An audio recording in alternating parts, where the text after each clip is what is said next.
Nous allons maintenant regarder d'un point de vue pratique comment faire cette échographie de la face antérieure du genou. Et pour ça, il vaut mieux débuter avec le genou en extension. Pourquoi? Parce que la première chose que vous allez faire, c'est de repérer le centrage de la pointe de la rotule. Vous voyez ici le contour de la rotule. On va descendre doucement jusqu'à la pointe de la rotule. Et vous la voyez par rapport à la trochlée. Vous appréciez le centrage de la pointe qui ne doit pas être décalé de plus d'1 centimètre par rapport au fond de la trochlée.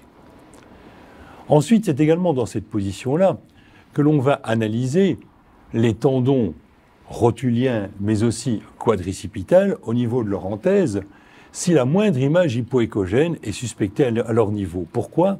Parce que en Doppler, c'est en extension le Doppler, c'est en extension qui doit être réalisé. Si vous fléchissez le genou pour faire votre Doppler, les petits vaisseaux seront complètement comprimés et vous n'aurez plus aucun signal. Donc on vérifie rapidement, voilà, ici vous voyez à la partie supérieure, il n'y a pas de remaniement hypoéchogène. À la partie inférieure du tendon quadricipital, il n'y a pas de remaniement, donc je ne vais pas allumer le Doppler pour l'instant. Ensuite, je vais regarder, toujours en extension, en médial.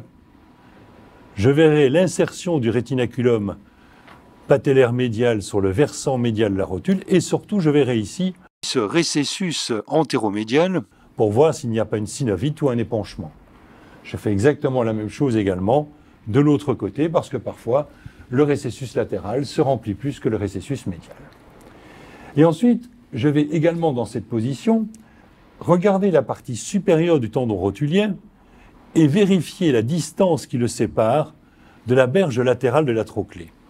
Regardez ici la partie latérale du tendon rotulien, regardez la berge trochléenne latérale recouverte de son cartilage et vous voyez qu'ici, vous avez un espace graisseux satisfaisant, vous n'avez pas de pincement entre les deux structures, vous n'avez pas de déformation de la partie profonde et latérale de ce tendon rotulien, donc vous n'avez pas de conflit trochléo-tendineux.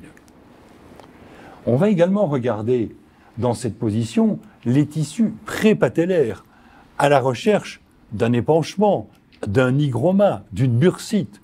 Pour ça, je remonte la focale, je vais vraiment analyser le premier centimètre. Voilà, je regarde le tissu cellulaire sous-cutané, je balaye tout le tendon rotulien dans le plan sagittal et dans le plan axial. Je ne vois pas de collection ni de bursite. Je vais travailler un peu plus profondément ensuite pour aller vérifier le cul-de-sac rétro-quadricipital. Vous voyez que dans cette position, le tendon quadricipital est inanalysable parce qu'il est incurvé, mais par contre, vous voyez bien ici, dans l'espace rétro-quadricipital, qu'il n'existe pas de distension liquidienne, faisant suspecter également l'existence d'un épanchement intra-articulaire. Pour ce résumé, on a donc vérifié la position de la pointe de la rotule, on a regardé s'il n'y avait pas de conflit trochléo-tendineux, on a regardé s'il n'y avait pas un remaniement focal à l'insertion proximale du tendon rotulien et à l'insertion distale du tendon quadricipital, on a vérifié les récessus médial, latéral et supérieur pour être certain qu'il n'y ait pas d'épanchement intra-articulaire, et on a bien regardé s'il n'y avait pas un hygroma ou une bursite dans les tissus sous-cutanés. Quand on a fait ça, on va demander au patient de plier le genou à 90 degrés pour mettre en tension les structures du tendon rotulien, mais aussi pour aller voir la morphologie de la partie supérieure de la trochlée. Regardez chez ce patient, elle est très peu creusée à sa partie supérieure. On a une ébauche de dysplasie de la partie supérieure de la trochlée, mais regardez, son cartilage trochléen est absolument parfait, la lame osseuse sous-chondrale est bien régulière, le cartilage est transparent et sa face superficielle est bien régulière. Donc on n'a aucun signe de chondropathie et de plus, on a déjà vu tout à l'heure que sa rotule était bien centrée. Donc je balaye ce cartilage trochléen de haut en bas, bien entendu, il n'est pas entièrement visible, bien entendu, et c'est ça le gros problème, le cartilage de la rotule n'est pas examinable, mais au moins j'ai déjà une bonne idée de l'articulation fémoro-patellaire, puisque je vois le centrage de la rotule, je vois une éventuelle dysplasie de la partie haute de la trochlée, et je vois la qualité de ce cartilage trochléen. Ensuite, on va visualiser le tendon rotulien dans son grand axe tout d'abord. On regarde bien son insertion, je vais encore remonter un petit peu mon centrage, voilà. La focale est bien positionnée. Je regarde l'insertion des fibres, de la structure fibrillaire de ce tendon sur la pointe de la rotule. Je regarde également les fibres qui vont en prépatellaire. Et puis je descends tout doucement pour bien analyser l'insertion distale qui, vous voyez, est très basse, qui est bien à distance du rebord supérieur du tibia. Il faut vraiment aller bien analyser toutes ces fibres et regarder. Ces fibres descendent très bas sur la tubérosité tibiale antérieure. Ensuite, je vais tourner ma sonde de 90 degrés pour faire la même analyse dans le plan axial. Et je vais commencer par la partie distale. Vous voyez qu'il faut analyser à la fois la partie latérale, mais aussi la partie médiale, parce qu'à cet endroit, vous pouvez avoir des anthésopathies distales qui sont médialisées ou latéralisées, ce qui est tout à fait spécifique de ce tendon. Je remonte ensuite doucement pour bien analyser toute la structure de ce tendon rotulien. Vous voyez que sa largeur est importante. C'est pour ça que les chirurgiens prélèvent parfois le tiers moyen de ce tendon pour réaliser une plastie de ligament croisé antérieur dans la technique de Kenneth Jones. On va ensuite analyser les structures un peu plus profondes en descendant la focale et on va analyser le OFA.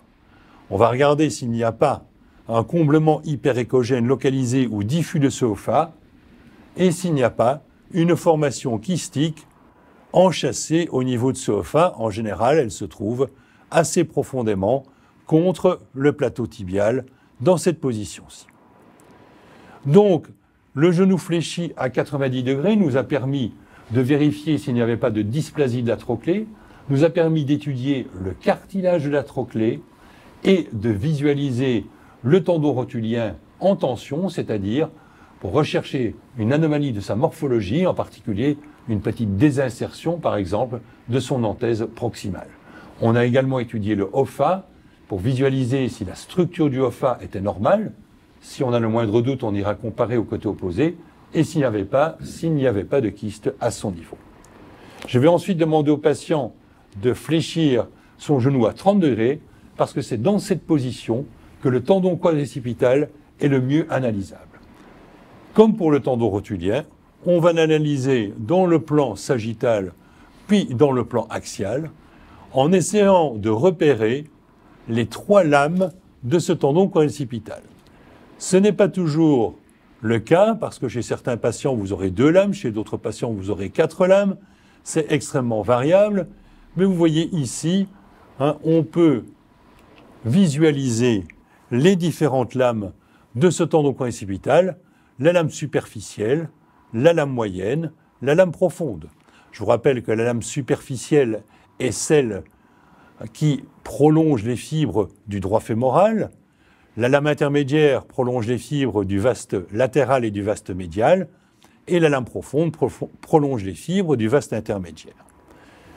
Cette structure trilaminaire dans le plan sagittal est également atypique dans le plan axial, puisque vous avez fréquemment de petits espaces entre les différentes structures d'insertion sur la face supérieure de la rotule.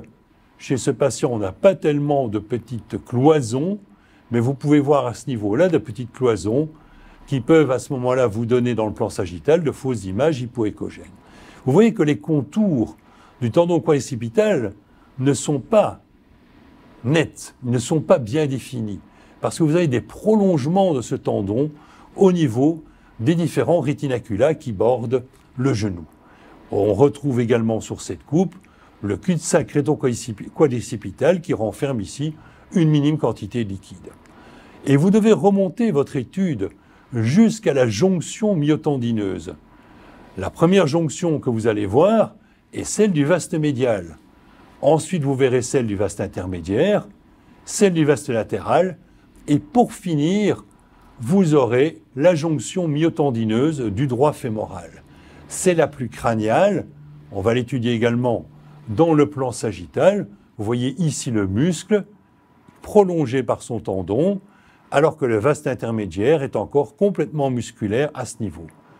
Ce sont ces désinsertions myotendineuses du droit fémoral qui donneront les fameuses images en coup de hache avec ascension du moignon musculaire jusqu'au tiers moyen de la cuisse.